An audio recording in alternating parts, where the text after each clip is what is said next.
Alright, so I'm sure everyone has been keeping up with the first event story for the global server of Another Eden. If you have, then we'll just go through this really quickly, just so that we can cover what's probably going to be coming in future. And if you haven't, this is a good chance for you to hear a little about it. So really quickly, Two Knights and the Holy Sword. There are 3 parts to this quest. Upon completion of the first part, we will obtain a 2-star Deirdre. Completing the second part gets her to 3 stars, and completing the entire episode gets her to her 4-star form. She is actually pretty strong, so try not to miss out on this.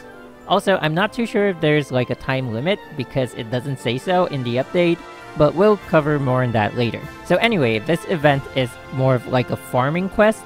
So after the first part of the quest, we get access to the Unigan Labyrinth, and from there, we do also get access to its another dungeon, the hard and very hard modes. Don't worry though, unlike the names of the dungeons, they're not too hard. Mainly because we would have progressed further in the main story. If you haven't though, don't worry too much about it, just take your time, that's what the game is about. But anyway, we do get bonuses for having certain characters in our party, namely Miyu, Soira, Nero, Annabelle, and Deirdre. So with Deirdre, we get a 1.1 times, which is a 10% boost in Miglansian magic. Miyu, Soira, and Nero get 1.2 times each, and Annabelle gets 2 times, so that's a 100% increase.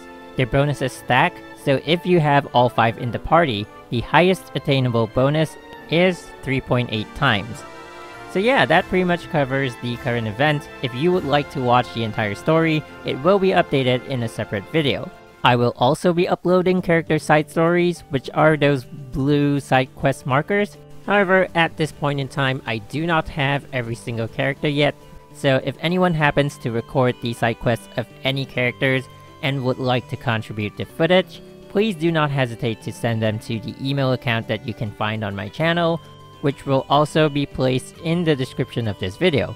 You could also drop me a message on Facebook.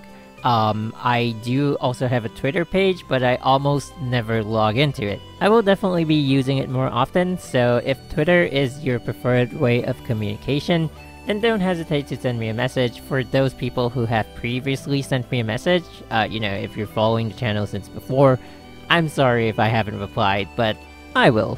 Alright, so now let's cover some basics so you'll have an idea of what to look out for and stuff like whether or not you should be promoting certain characters, or rather, in what order might be best. So if you've checked the announcements recently, the next character that we will be getting will be in the 1.1.5 update, and that character's name is Azami. So the really interesting thing about this character is that she is completely free, at least according to the Japanese server. Yeah, a 5-star free character, and she's actually strong. She is a wind elemental attacker, and she also has a 3-hit skill. So after completing the quest like how we're doing the current one, she will appear at the Serena Coast, and you'll have to fight her to get her to join the party. So her highest form is a level 80, level 80 Azami, and I think you'll have to keep trying until she joins the party. She will respawn every 6 hours. And if or when you get her, she will be in her 4-star form, and that's where, transcripts and stuff like that are important because transcripts are really hard to get. So if you have them, I would suggest that you keep them for characters like Azami or the main characters for when they get their 5-star updates. Because if you happen to have like a unit that's 5-star, that has its 5-star availability, but only got the 4-star form from Gacha, you still have a chance of getting the class change from future pools.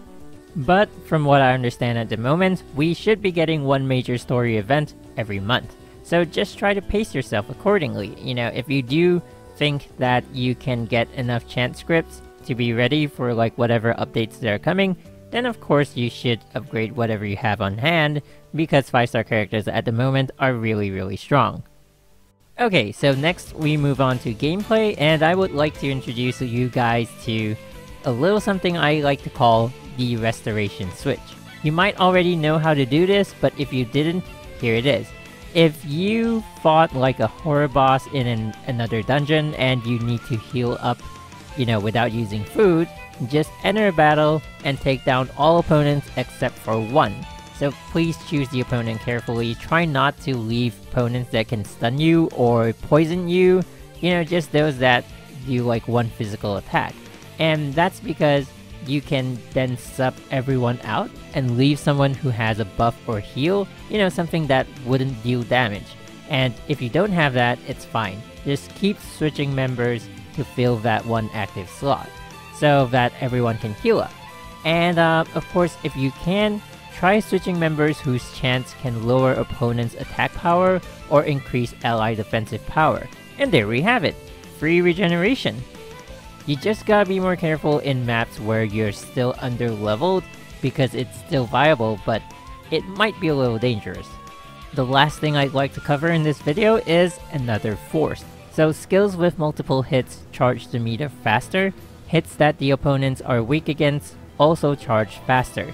So multiple weakness attacks allow you to enter another force faster, and this also applies to when you're in another force, and contributes to extending the duration of another force. So that's one reason why characters like Xion are so powerful. Aside from charging, it's worth noting that another force counts as one turn. So try to use all your buffs and debuffs before activating another force, because if you weaken the opponent's resistance or buff your own damage, those buffs and debuffs will stay for the entire duration. And last but not least, the speed attributes of the character will determine how quickly these skills can be casted. But this will of course get slower the longer you stay in another force. And that will be all for this video. I hope you guys have found at least something useful, and I'll definitely be covering more stuff as content gets released. So thanks for watching, this has been MG, and I will see you guys soon.